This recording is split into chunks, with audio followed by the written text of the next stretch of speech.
November 26 ನಾವು ಸ್ವೀಕಾರ ಮಾಡಿದ ನಂತರ ಲೋಕಸಭೆ ಅದನ್ನ 1950 ಜನವರಿ 26ಕ್ಕೆ ಹಂಗಿರ್ತದೆ ಅಧಿಕೃತವಾಗಿ ಗಣರಾಜ್ಯ ಆಗುತ್ತೆ. ಚುನಾವಣೆ ಮೊದಲನೇ ಚುನಾವಣೆ 52ಕ್ಕೆ ನಡೆಯುತ್ತೆ. 51ರಲ್ಲಿ ಮೊದಲನೇ ಅಮೆಂಡ್ಮೆಂಟ್ ತಗೊಂಡು ಬರ್ತಾರೆ. ಎಷ್ಟು ಡಿಕ್ಟೇಟರ್ಗಳು ಇವರು ಅಂತ ಕೇಳಿದ್ರೆ, ಎಷ್ಟು ಅಸಹಿಷ್ಣುಗಳು ಇವರು ಅಂತ ಕೇಳಿದ್ರೆ, ಮೊದಲನೇ ಅಮೆಂಡ್ಮೆಂಟ್ ಆರ್ಗನೈಸರ್ ಮತ್ತು ಕ್ರಾಸ್ ರೋಡ್ಸ್ ಅನ್ನುವಂತ 2 ಪತ್ರಿಕೆ. ಆರ್ಗನೈಸರ್ ಸಂಘ ಪರಿವಾರದ ಪತ್ರಿಕೆ, ಕ್ರಾಸ್ ರೋಡ್ಸ್ ಕಮ್ಯುನಿಸ್ಟ್ ಪತ್ರಿಕೆ. ಆರ್ಗನೈಸರ್ ದಿಲ್ಲಿಯಿಂದ ಹೊರಡ್ತಿತ್ತು, ಕ್ರಾಸ್ ರೋಡ್ಸ್ ಮುಂಬೈಯಿಂದ ಹೊರಡ್ತಿತ್ತು.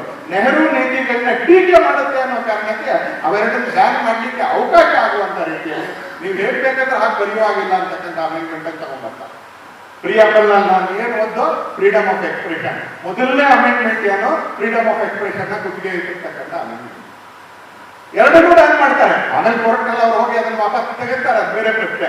ಆದ್ರೆ ಕ್ರಾಸ್ ರೋಡ್ ಕಮ್ಯುನಿಸ್ಟ್ ಪತ್ರಿಕೆ, ಆರ್ಗನೈಸರ್ ರಾಷ್ಟ್ರೀಯ ವಿಚಾರದ ಪತ್ರಿಕೆ ಎರಡನ್ನೂ ಕೂಡ ಬ್ಯಾನ್ ಮಾಡ್ಲಿಕ್ಕೆ ಅಂತ ಮೊದಲನೇ ಅಮೆಂಡ್ಮೆಂಟ್ ತಗೊಂಡ್ಬರ್ತಾರೆ. ನಾನು ಆಮೇಲೆ ಆರ್ಟಿಕಲ್ 368 ಹೇಳಿದ್ದೇನೆ. ಆ ಆರ್ಟಿಕಲ್ 368 ಅದು ನ್ಯಾಯಾಲಯದಲ್ಲಿ ಸಂವಿಧಾನವನ್ನು ತಿದ್ದುಪಡಿ ಮಾಡಬಹುದು, but it will be upper judicial. ನ್ಯಾಯಾಲಯದಲ್ಲಿ ನೀವು ಅದನ್ನು ಪ್ರಶ್ನಿಸಬಹುದು ಅಂತಿತ್ತು. ಆದ್ರೆ ಇಂದಿರಾ ಗಾಂಧಿ 38, 39 ಅಮೆಂಡ್ಮೆಂಟ್ಗಳಲ್ಲಿ ಅದನ್ನು ರದ್ದು ಮಾಡ್ತಾರೆ. ಸಂವಿಧಾನ ದೊಡ್ಡದಲ್ಲ, ಸಂಸತ್ ದೊಡ್ಡದು ಅಂತ ಮಾಡಿದಂತ ಪ್ರಧಾನಮಂತ್ರಿ ಯಾರು ಅಂತ ಕೇಳಿದ್ರು ಇಂದಿರಾ ಗಾಂಧಿ.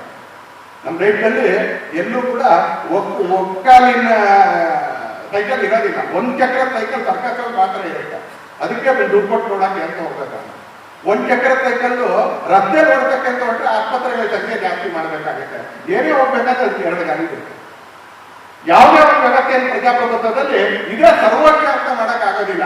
ಹಾಗಾಗಿ ಡಾಕ್ಟರ್ ಬಾಬಾ ಸಾಹೇಬ್ ಅಂಬೇಡ್ಕರ್ ಅವರು ಯೋಚನೆ ಮಾಡಿರಿ, ಒಬ್ಬ ಮನುಷ್ಯ 7 ಜನರ ಸಮಿತಿ ಎಷ್ಟೆಲ್ಲ ಯೋಚನೆ ಮಾಡ್ಕೊಂಡು ಇದನ್ನು ಮಾಡಿರ್ಬೋದು ಅಂತ ಕೇಳಿದ್ರೆ, ಅವ್ರ ಆರ್ಟಿಕಲ್ 370 ನೆಹರು ಕಾರಣಕ್ಕೆ ಅವರು ಉಲ್ಲೇಖ ಮಾಡೋದ್ರ ಜೊತೆಗೆ ಸಂವಿಧಾನದಲ್ಲಿ ಜಾರಿ ತಗೊಂಡ್ಬರೋದ್ರ ಜೊತೆಗೆ ಅದರಲ್ಲೇ ಉಪಸೆಕ್ಷನ್ ಸಿ ನಲ್ಲಿ ಈ 370 ಹೇಗೆ ರದ್ದು ಮಾಡಬಹುದು ಅನ್ನೋದಕ್ಕೂ ಒಂದು ವಾಕ್ಯ ಇತ್ತು. ಎಷ್ಟು ಯೋಚನೆ ಮಾಡಿ ಇಟ್ಟಿದ್ದಾರೆ ಅಂತ ನೀವೇ ಯೋಚನೆ ಮಾಡಿ. ನೆಹರು ಒತ್ತಡಕ್ಕೆ 370 ತರಬೇಕಾದ್ರೆ 370 ಹೇಗೆ ವಾಪಸ್ ತಗೊಳ್ಬಹುದು ಅನ್ನೋದಕ್ಕೂ ಒಂದು ವಾಕ್ಯ ಇಟ್ಟರು. ಇಲ್ದಿದ್ರೆ ನಾವು ವಾಪಸ್ ತಗೊಳಕ್ಕೆ ಆಗ್ತಾ ಇರ್ತೀವಿ. ಯಾಕಂದ್ರೆ ಇವತ್ತು 2/3 ಮೆಜಾರಿಟಿ ಸಿಗೋದು ಅಷ್ಟು ಸುಲಭ ಅಲ್ಲ.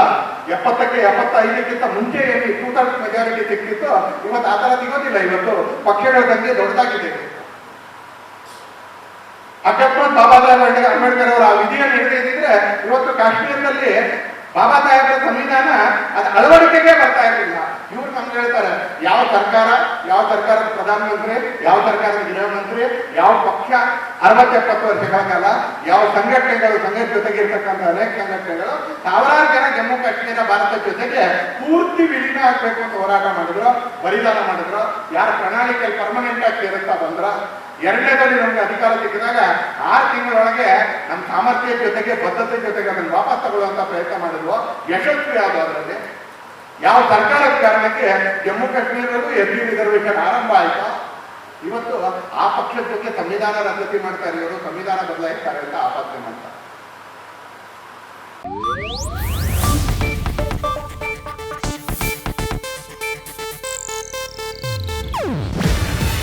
ಇದು ಏಷ್ಯಾನೆಟ್ ನ್ಯೂಸ್ ನೆಟ್ವರ್ಕ್ ಪ್ರಸ್ತುತಿ.